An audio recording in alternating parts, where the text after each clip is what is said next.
Hey, peace, family, peace. Okay, I know I just shot a video, but that was for something totally different.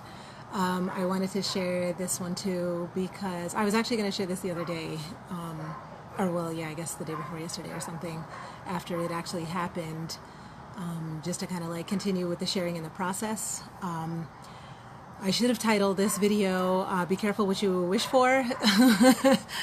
Be careful what you ask the universe for, because they will send it.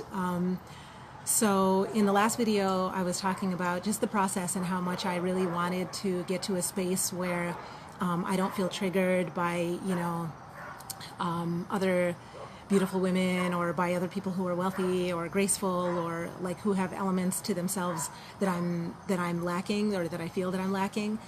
And like I said, I want, for anybody who hasn't watched the other videos, I want to kind of like just make it clear that I'm like the kind of person who celebrates everybody's beauty, everybody's accomplishments. Like I really feel real joy when other people are doing well. I actually have devoted a lot of my life to community efforts, to giving away my work for free, just to see people do well. Like so it's not like a hater type thing or anything like that, but it's very specifically that when I come across certain things, it's like a trigger. And a lot of times these triggers aren't conscious in us. And so they became conscious in me. And I realized, as far as like, sorry if I'm repeating myself for anyone who's listened before, but in the process of me getting to a state of real abundance, of a level of abundance where I feel like I can really give something to the world without having to take it away from myself. Like I don't have to break off a piece of myself to make someone better or to make people better. I want to have enough resources so that I'm overflowing with what I need for myself, what I need for my children, what I need for my family, and also have enough to be able to give out to the rest of the world. And I discovered in the process of desiring that and going for that I'm blocked. I have blockages, and my blockages are all about my self-worth and my feeling about myself and what I can achieve and how much trust I have in myself. So I'm not going to make this video like super long. Well, maybe it will, because every time I say that I talk endlessly. But the lighting is going down. My camera is already cracked, so it's not going to get the best lighting possible. And I'll like, as soon as my bug spray wears out, I'm out of here. So because I got bit up the other day doing video number 2, and I was really glad I did it, because I got some deep insights. It's actually helping me to have to come out of myself and be my authentic self in front of other people, because I've always had like a fear of being seen. I have a fear of being watched. I have a fear of letting too much of myself out, because I was also raised, besides being abused, I was also raised to kind of feel that like I'm too much, my voice is too loud, and my movements are too big, and I'm doing too much in the room. I have too much energy. And so I constantly, like, I would get spankings and beatings and, talked down to for being too much. So I learned how, I had to learn methods how to like hunch myself down and make myself small, so that I wouldn't offend anybody else in the space, and like the little habits that you pick up in childhood, you basically just translate them into adult ways of being, and so for me now, that one of the ways of, not being too big or too anything is just to stay hidden, so I, a lot of times, especially like when Facebook came along, like, yay, I'm a writer anyway, I write books. By nature, I'm a writer, so for me, hiding behind words and being able to get all my thoughts out clearly on paper without anybody having to look at me and examine me was like perfect for me, even in like friendships, almost my whole friendships for years has just been like, oh, come on, just text me, I'm on the run, I'm on the go, I'm doing something. And I'm trying to learn to really come out of that and develop more authentic relationships where I'm actually talking to people, because that was enough for me. For me, it's enough. If you get your emoji, anything bigger than a thumbs up, like we're good, connected. And so I was cool with that, but everybody isn't cool with that, and I'm trying to be a more fully connected person just in my friendships and my family relationships. I am very, very close to my family, and I have a lot of love, and I have members of my family who are like, your texts, every 2 weeks are not enough, like hit me up, call me sometimes, please, like let's make a real relationship. So at all levels, I'm just trying to learn to like stop hiding and to come out of myself, and learning that I'm not too much and I'm not too big, and I am. I'm still too loud. I have a super loud mouth. I laugh super loud and all that stuff. And I'm learning to be okay with that, And everybody who loves me is like, they're fine with that. I'm probably annoying, but they're fine with that too. But yes, anyway, so back to like the, the self-love thing. So in the last video, I was just discussing those kind of things and how I feel about just getting to a place of where there's no trigger, where like there's no peace inside of me that feels like, oh my God, I'm not enough. Like I want to be able to celebrate other people's joy and other people's accomplishments and other people's beauty and other people's wealth and other people's abundance and other people's whatever it is that brings them joy. I want to be able to celebrate that too without ever having that sensation that I'm lacking something, like that they're what they have is a reminder of my lack. And it's not, it's very little and it's very subtle. Like I only have particular triggers, I have a very definite sense of my value in the areas that I know I'm great and where I know that I'm accomplished, then I'm good. But very specifically for me, my femininity has been an issue of a trigger. And, I was raised in a household where I was abused and I was never told that I was attractive, or I was never told that and anytime I had accomplishments, rather than the accomplishment being enough, I was always chastised and criticized about what I could have done more so that the accomplishment could have been even bigger or better. So I just learned how to, and especially being abused, when you're like physically abused or emotionally abused, verbally abused for just being yourself or just doing whatever it was you thought was right or thought was enough, and then you're abused and made to feel unloved because of that. As a self-protective mechanism, you just develop this ability to totally criticize yourself because you want to find every possible flaw that you have and fix it before anybody else can see it so that you don't get injured.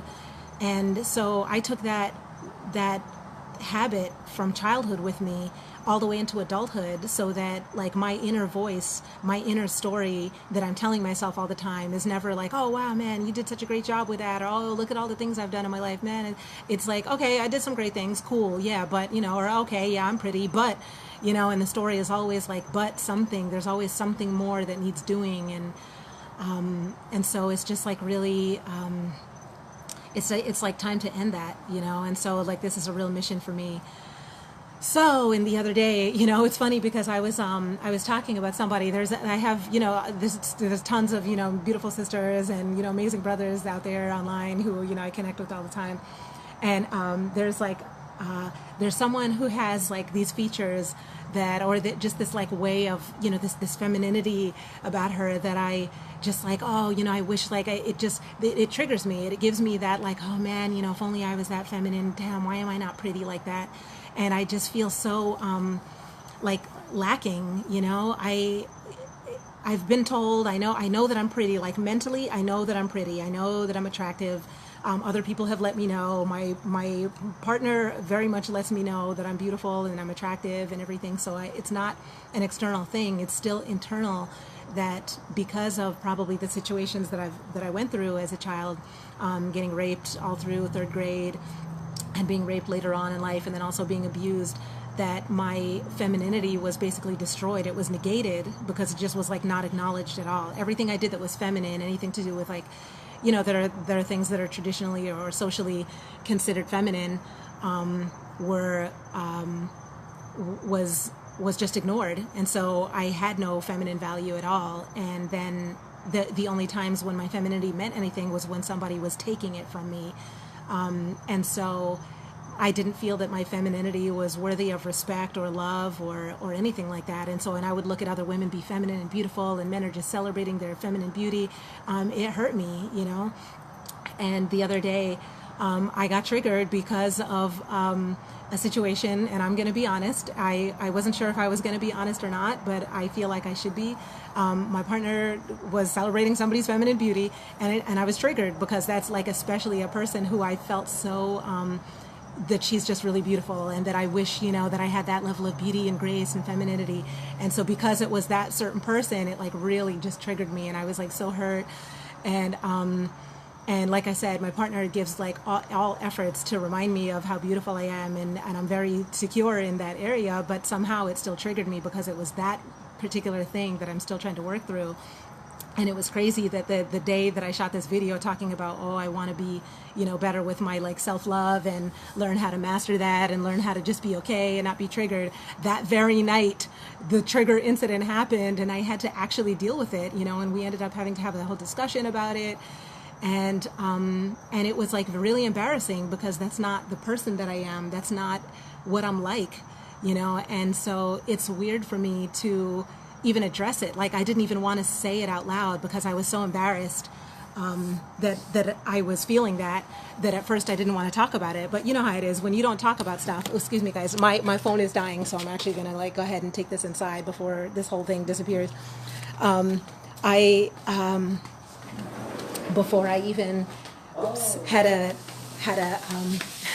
chance to finish getting through it, it was just like leaking out of me all over the place. So it was like I couldn't even, pretend that everything was okay.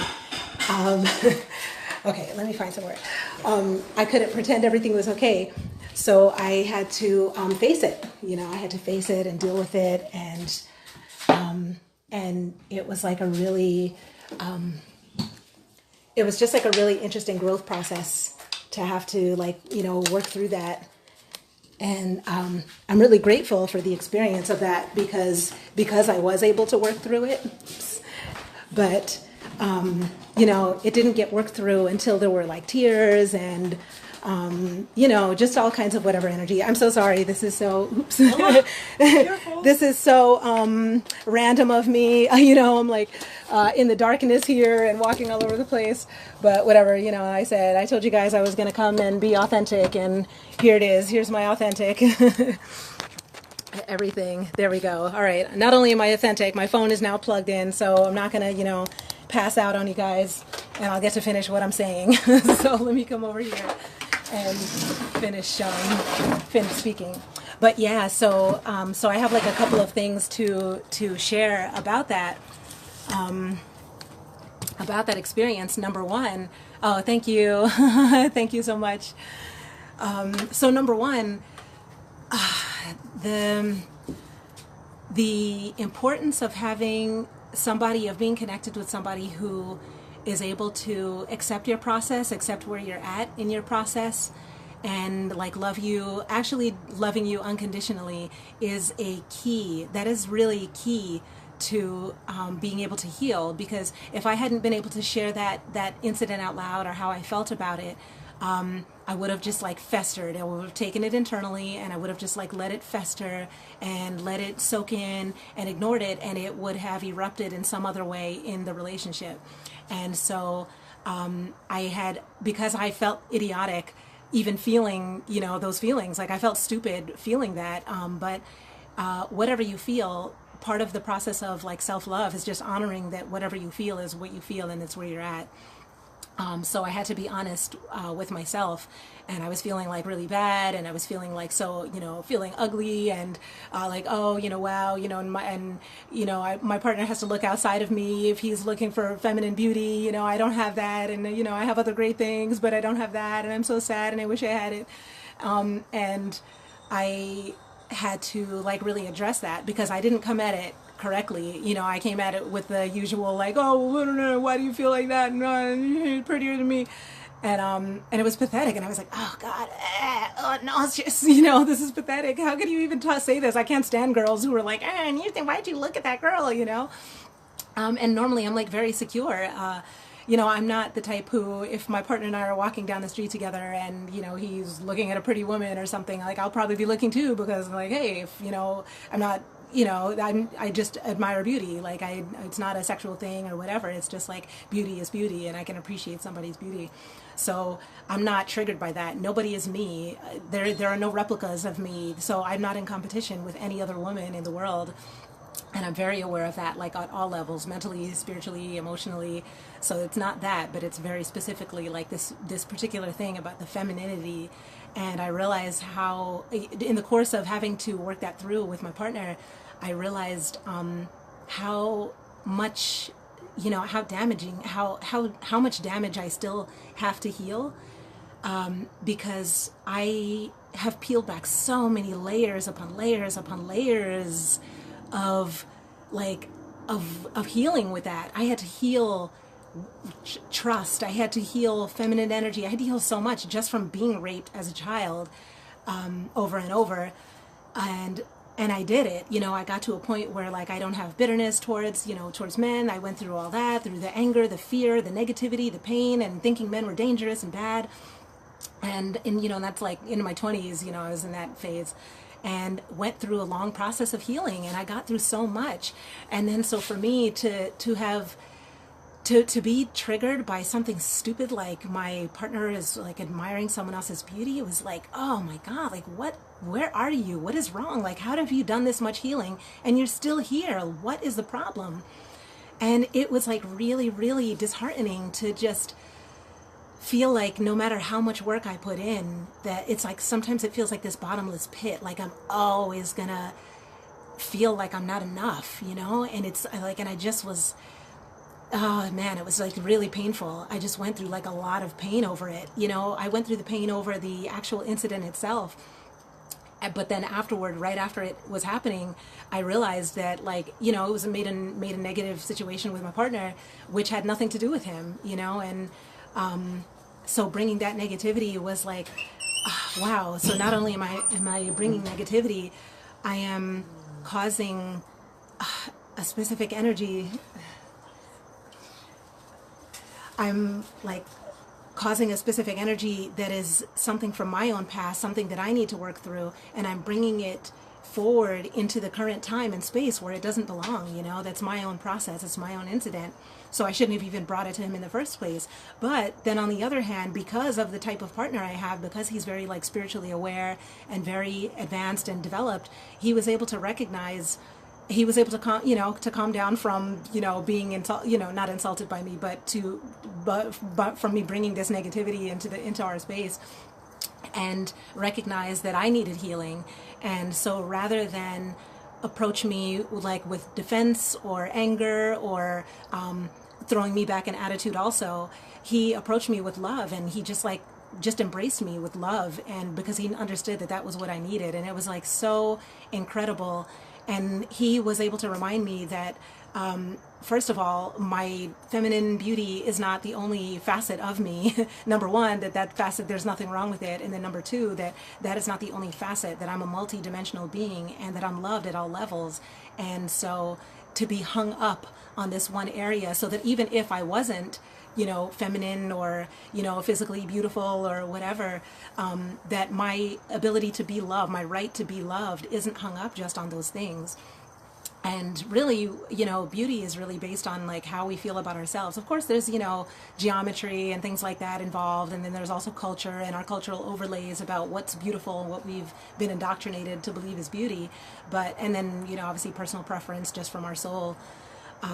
But beauty itself just comes from your own ability to shine, your own ability to be yourself, and your ability to love yourself. If you love yourself and you just shine your energy forward and you feel good and you make other people around you feel good, you're beautiful, and I know that. And again, I know that mentally, I know that, and on levels, but there are still those certain triggers, and that's what I'm trying to heal. I'm trying to heal to a level where none of those triggers exist for me, where I never feel like I'm not enough. And that incident that happened brought out this sensation for me that I'm not enough, and forced me to look at it directly head on, and forced me to put in some work in order to heal it, so I had to speak about it. I had to take accountability for my behavior, for the way I presented my feelings, and then also take accountability as far as finding a solution to what was necessary to happen in order to make it better.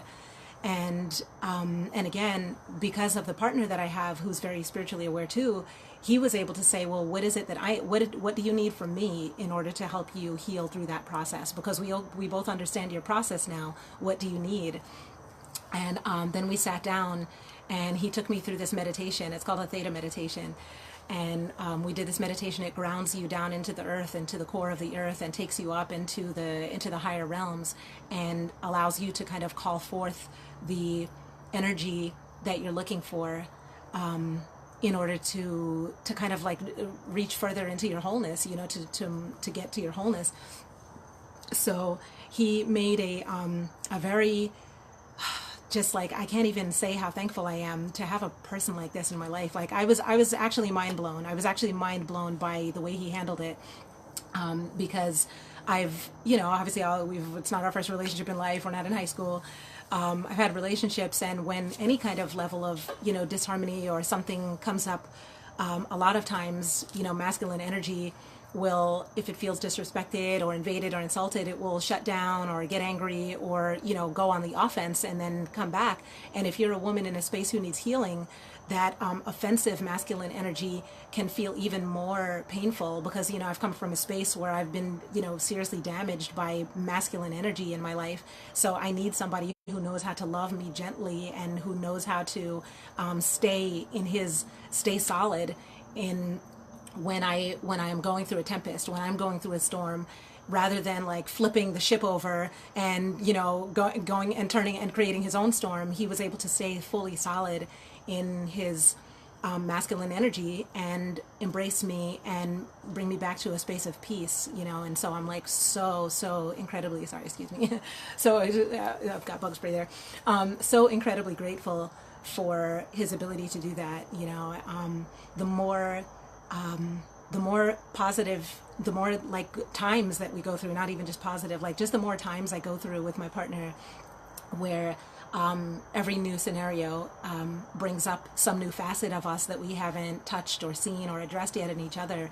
Our ability to work through challenges, to connect with each other, to understand and recognize our internal process, and then to also recognize each other and to see each other and to be there and like willing to take each other through our process and heal is the most healing. Like for me, what I needed in my life and in my existence was love that heals, was love that, and so I have that. And so, I just want to, again, I talk about my relationship every single video because I'm in a really happy relationship, and I feel like it is like coinciding with my process of mastering self-love. I feel like I hit a point of mastering self-love where I was able to attract somebody who reflects that back to me. And I feel like, truthfully, the next step in your process of mastering self-love is, it's just like the chakras. Like the first chakra is about self. Second chakra is about how we connect to others. Third chakra is about, our power play with others, our dynamic with others, exploring that connection. Fourth is about, solidifying the connection. So getting to a place with mastering self-love kind of goes through those elements also. Goes through the self, where you have to just work with you and what you have and where you're at. And you have to raise your vibration to a level where it can hit that second place and where you can connect with another being, where you are able to connect. But connecting with another being is not enough. You have to connect with another being and then explore the dynamic with you and that other being. And you have to be able to dance. You have to be able to like move and flow and have good days, bad days, and be able to work everything through. And once you're able to do that, once you master the level of dynamic, which is like the third chakra, you and your vibration continues to rise, you arrive at the level of the fourth chakra, where so now your self-love is not just mastered within, it is risen up to the point where it's mastered to where you can connect with others in love, and where you can be fully at peace. And so that even if somebody is having a storm or you're having a storm, somewhere in the middle of that storm you realize that you're just going through something, and that that this is not the natural you, this is the overlay you, the you that has been injured, and the you that needs healing, and the you that needs to come back to center. You can be in that space. And to me, from my experience and my observations through life of myself and other people, you cannot, mastering self-love is only, getting it just in you is only one level. So I definitely think all of those things are connected. Then the next step after that, I guess if I'm putting it in, chakra order, I guess the next step after that would be that level of expression, where now the self-love I have is being able to be expressed out into the world, where and that really, I guess that's where I'm at. I've arrived at love. I've arrived at a place of peace and love and joy and a real strong foundation with that. And my next level, the next natural level of where I'm going to with my ability to love is that place of expression. So this is like just this, like I said, you know, I said in the other two videos also, this is huge for me to be able to sit on a video. I've been hiding from videos for years, you know, I didn't even know how to work Facebook Live until a couple months ago, because I was like, oh, I hope this thing, you know, doesn't ever turn on. Like I was horrified. I was horrified of being seen, because being seen in my piece of my, you know, abused child self, inner self, being seen means you're being open to injury, because if you're seen, something about you is going to be found lacking, and you're going to be abused, you're going to be injured because of whatever it is you're lacking. So it's extremely an anxiety. It causes a lot of anxiety for me to get on a video, and then to get on a video and actually talk about my real feelings, my real process, what I'm really going through in order to heal and master like my own self-love, has been like a real it's like been a real challenge for me. And the more I'm doing these, like I'm floored by the feedback that I've been getting, and how, you know, other people are feeling in this process too. And then one of the reasons I'm doing it is because I know I can't be the only one going through this, you know. I know that there are other sisters out there, and other brothers too, like, who are feeling, you know, these kind of energies, and are trying to, you know, act cool and strong, and, you know, and or use external things to kind of like mask whatever we don't want to, you know, show the world that we feel we're lacking. Like I was saying, I think I mentioned in the first video, talking about getting breast implants. Like, I'm, you know, a person that, like, I don't take aspirin. Why would I get breast implants? Like, the desperation, the pain to be enough was so severe. The desperation to be enough femininely was so huge that I was willing to do that. And every time that I ever tried to go do it, something would happen. Like, I had crazy or not, you know, random things happen, but I never ever got the opportunity to do it. For like 20 years I was trying to do that. Not all the time, but off and on. And, you know, times would come up when I had the money, then boom, it would be gone, or something would come up otherwise. And then the most recent time, actually, when I was kind of like crushed in my femininity and working that through, I had actually planned on using some money that I had put aside and getting breast implants done. And that was like relatively recently, you know, and I'm being transparent, you know, and again, it is embarrassing to say this, because I would, if somebody else told me they were planning to do that, I would talk them all the way down off that ledge, especially if I was like, come on, you're beautiful, you're accomplished, you have great things going on, why would you do that to yourself? So it's embarrassing for me to have to admit that that's the level of pain that I was at, where I needed so badly to, you know, to feel feminine. I need to feel feminine. I'm like, and there's still part of me that's lacking that, you know. I need to feel feminine. It's part of my being, you know. I came here as a woman. I came here as a black woman circa, you know, 2019 in, you know, the United States. So like, some of the aspects of who I came here and where I came, I need to actualize those. So for me, I came as a woman. So to not be able to actualize my femininity, it feels like I'm not completing something. So to come here and not be feminine, you know, when I look at the other women just be graceful and beautiful and all that, and not be able to be that, is like something is lost. Something, I came all the way to this planet in this form, and I'm not even able to complete what I came here as. So it's like really difficult. It's like a pain that is really difficult to explain for people who don't feel that. And the people who do feel this, I know you understand, you know, exactly what I'm saying. Like, it doesn't matter how many people tell you you're pretty from the outside, or how many things you've done, or how much stuff you've mastered, or how many, you know, visions and goals and that you've accomplished. If it's something that you feel is missing, there's no repair for it. And there's no the temporary repair of something like slicing my breasts open and having factory made bags inserted into me. That's a temporary repair, you know. And I was ready. I was really heavily considering going through that temporary repair, just so the noise in my head, the noise that says that I'm ugly and that I'm not enough and that I'll never be enough to a man and that I'll never be beautiful, the noise, and this has been over a lifelong process. I'm not saying, you know, that I feel totally like that now. Like, I feel beautiful. I know that I'm beautiful. I know I have gifts. But at the level of where the total inner critic shuts off, I haven't reached that level yet, and that's what I'm working towards. But I was willing to do that, to get breast implants, just to shut that voice off that tells me all the time inside that I'm ugly. That voice that reminds me that, like, I'm pretty, but I'm, you know, not pretty enough for, you know, whatever is the thing that my, broken piece of me inside thinks that if I was just a little bit prettier, that I would have that thing. If I was just this much prettier, I would be so abundant and life would be so easy, my life would be flowing, and which is a myth anyway. I already know, but again, what you know here is not the same as what you know here ever. They eventually can join, but they have entirely separate. This is a mind. This is a mind. This is a mind. They're by no means are ever required to be on the same page. So, so this mind does not believe any of those things. This mind does not believe that I'm beautiful. This mind and this mind believe that I'm beautiful, believe that I'm accomplished. But this mind is like, sometimes you are, like depends on what you do today. Let's see, and it's very conditional. So I was willing to do that in order to put that Band-Aid on that voice, and shut it up.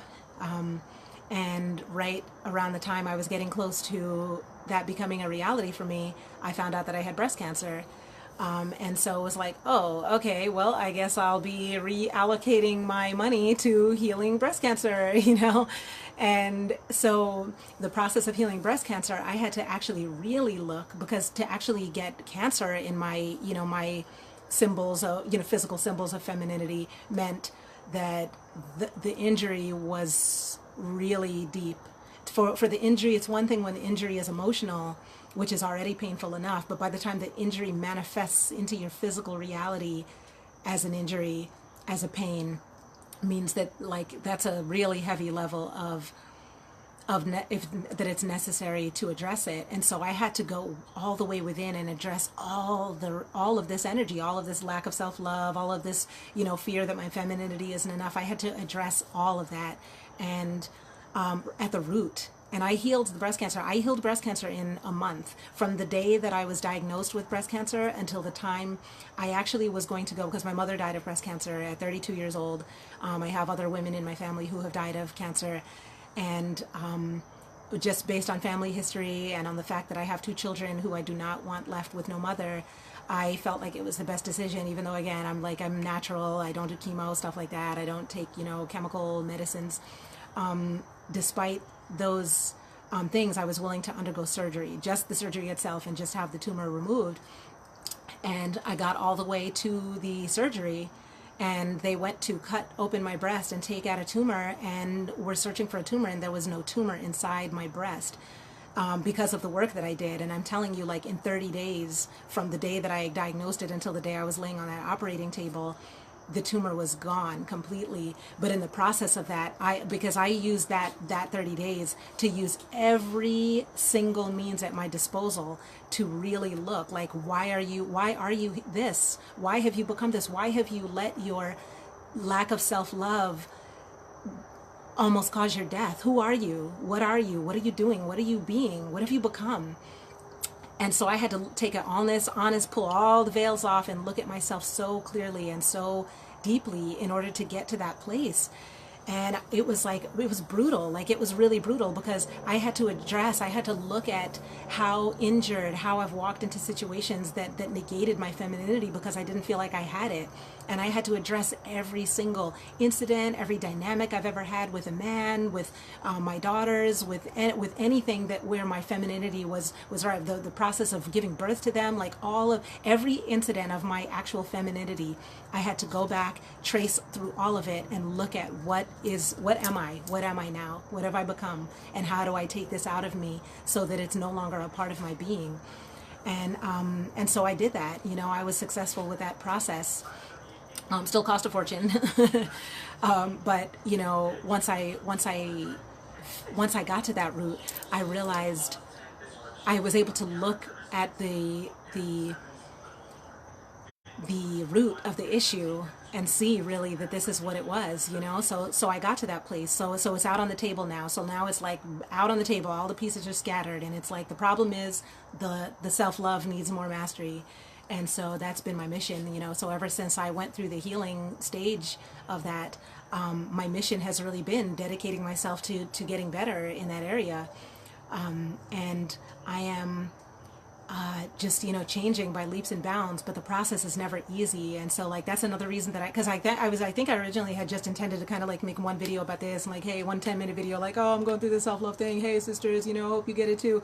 And leave it at that. And I'm on this third video now, just kind of like talking about it because I actually want to share, like a lot of people feel like the process is, once you figure it, once you know that it's there or something, that the process all of a sudden just becomes easy and smooth. Like we're always wanting everything to be easy and smooth, and it never is. It's not, And so like I like to just share what it looks like. And I really, really like, I'm telling you, the other night after this incident happened, it was so embarrassing to me. It was so embarrassing to bring it up and speak it out loud to my partner that like I never ever ever thought that I would actually be able to say this out loud on a video, like that this has happened. But in the process of finding my voice and speaking my truth and being authentic, because I have to love me enough so that I can be my real self all the time, in all ways, and not hide any of me, and I have to love myself enough to know that like whatever I say is going to be okay, because like this is who I am. Like this is me, this is my story, this is what I am. And so I wanted to share that and say also, for any other couples who, if you do go through stuff like this, like for, to take it back down to like something specific, like to take it to its smallest kind of common denominator, to call it jealousy, which it's not jealousy. Like if you look into the root of what it is, when people feel jealous, jealousy is a sense of lack. It's a sense of lack of something in you. There's no, jealousy is just like a surface emotion, just like how, anger is a surface emotion covering fear. Jealousy is a surface emotion covering your own sense of lack. And a lot of times we experience a sense of lack and we expect our partners to fix that for us. It's nobody's job to fix your sense of whatever you feel about yourself inside. So to whatever degree you're able to take accountability for your own emotions and take responsibility for your own healing, that's the level at which your partner will be able to meet you in harmony. Because if you can't get to the place where you recognize like, hey, when I went to my partner completely humble, I was really embarrassed that it happened. I cannot believe that I allowed his what felt to me like his excessive appreciation of someone else's beauty. And it was excessive for me because I have a low pain tolerance for the femininity problem. For somebody else who's completely at peace and joy with their femininity, their pain tolerance would be in a totally different place than mine. So my pain tolerance for having my femininity negated or somebody else's is so much better. My pain tolerance for that is very low. So for me, I received what he did as excessive, where in any other time, and once I go through this and heal past that wouldn't even be excessive. In a year from now or in a month from now, I might not even feel the same as that. And in fact, already I don't, because we spoke about the incident, we addressed it, and he gave so much love to the situation, and we did so much healing together to actually really look at it, that it healed something, it shifted something, and I was able to grow past a little farther past, where I was with it originally. But the first thing was recognizing this is my problem. This is something I brought into this moment, into this current space, and I take responsibility for bringing this negativity, and this is what it's made of. This is what it looks like. This is what it's made of, and I'm sorry that it happened, and I'm working on my best to heal it. So for other people who are going through these kind of things, like in a relationship where like one partner or the other feels jealous or trapped or feels negated or doesn't feel beautiful or doesn't feel acknowledged in some kind of way, I would recommend really to both partners, but first to the person who's feeling it, to go within and just peel back the layer, look underneath whatever it is, and actually address your own personal feeling for like, okay, I feel jealous, but because, oh, well, my partner disrespected me by doing that. Unless somebody is like, unless like, okay, sister to sister, unless your man is secretly putting his penis into somebody else, he's not disrespecting you. You have a level of what is okay, and that needs to be explained and shared. But remember that whatever is your level of what's okay is based on where you're at with your own self, where you're at with your own self-love. with your own sense of joy, with your own sense of peace with yourself, and then your own sense of trust in your partner. So those are factors like that has to be considered, just like, oh, I'm jealous and he disrespected me. There's no rules of that. I know we have cultural rules, and a lot of times with certain cultures, just looking at somebody the wrong way is like some kind of negativity, or looking at somebody too much the right way or for too long is negativity. And those are all specific triggers that don't actually have anything to do with the actual, that behavior or that action themselves. It has to do with how you receive it. So you have to back all the way up, ask yourself, why did I receive it? Why am I receiving it like this? And then once you take accountability for why you're receiving it, and the answer doesn't always come immediately. The answer can come sometimes it takes months before you, but once you ask, the answer is going to come. I mean, nutshell, the answer is going to come if you really ask honestly to the world, to the universe, why am I feeling like this? Why is this my response? Why do I feel like this when this happens? You'll be able to go back into yourself. And then once you realize where it's coming from in you, then the next thing is it's your responsibility to take it to your partner and be vulnerable, and to be authentic and vulnerable with your partner, and just say like, hey, something like, I broke down with my partner the other day. I was crying and I felt so embarrassed and so stupid, and I felt like so frustrated because I just feel like, wow, I've been trying to heal for years now, and this stupid thing is still here. Like, is it ever going to heal? Is it going to be like, is this some permanent bump in my, being that's never ever going to go away? Like, I'm trying so hard to make it go away, but things get healed in layers, and again, part of self-love is about being patient with ourselves. And so because there was no immediate danger or panic of him not loving me anymore or leaving me because he's like fed up of my behavior or anything. Like, we're too harmonious to have that kind of energy. And that's partly my responsibility, because that's the person I choose to be. I choose to keep harmony and love and have that be the foundation of my relationship. And I work hard at all times to allow love to be the foundation, love and peace and balance to be the foundation of my relationship. When I'm serving food, I like everything to be pretty on the plate and make it nice and serve it nice, and we sit down and we eat with nice music. Like, in all areas, I'm saying I like to have harmony and joy. So I'm putting my effort that I can. And so when I have moments like that where it's difficult, I'm actually, I'm still able to be received with love. Like, okay, all right, well, she had a blip, and because I was honest, here's my process. I'm really sorry. But I was so frustrated, and I just like cried, like, oh my God, like sometimes it's just like gut wrenching, like, God, no matter how much I try to heal, I'm not healing. Like, when is it ever going to happen? Like, when can I tick this off my box and just be at peace and be, perfect? And, who knows, who knows if that will ever come. Maybe I am permanently damaged from my childhood. Maybe it's going away.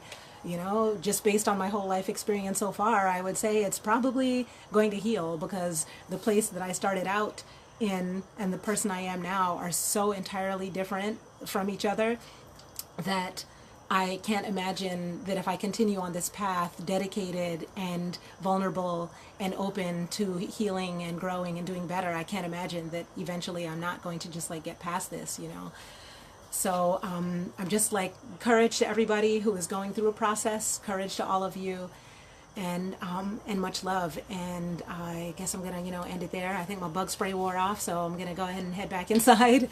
And yeah, I just wanted to, just like keep that out there. But for everybody who thinks it's like easy, or like, oh, you're pretty, you don't have any problems or anything like that, I'm telling you, when you suffer through the level of abuse that I had to go through as a child, it definitely leaves scars. And so I want to remind everybody too who's a parent, please be mindful of the way you speak to your children, please, because the voice you give them stays with them for their entire lives. They have to fight. All the energy that I've devoted to healing through my life could have been devoted to, I could have built a pyramid by now if I had used that energy on something else. Like, it's pointless to have had to go through this much stuff just to get to a place of like, okay, I'm normal now, I'm regular, I'm just regular place of peace and joy. But regardless, I'm still thankful that I'm on the journey, and that this is my life. This is the life I came to do, and I'm living it. So it's my process and everything. But yeah, I just want to say, like, please don't give up hope. If you're stuck in a place like that, if you're in a relationship where that, there's like that toxic kind of balance between you two, look at yourself and look at what you're doing. Are you being totally vulnerable? Are you being open? Are you being honest? Are you being your real authentic self? And if you're not being that, can you be? And I think really, like, the main question to ask yourself in a relationship is, like, if you're in a relationship where you can't be your authentic self, or you can't bring anything that you are, open up any bag of worms and spill it on the table and say, like, honey, I need your help to heal this. I'm sorry, but I need your help. If you're not able to do that, you may be in the wrong relationship.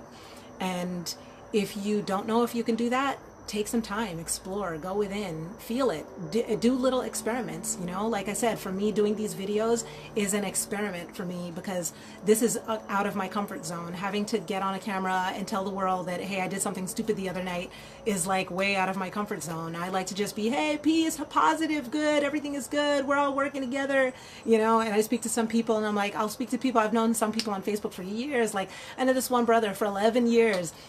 Every time we speak, like, hey, peace, brother, how you doing? Oh, yeah, good. I'm elevated. I'm healing. I'm working. And I'm like, okay, cool.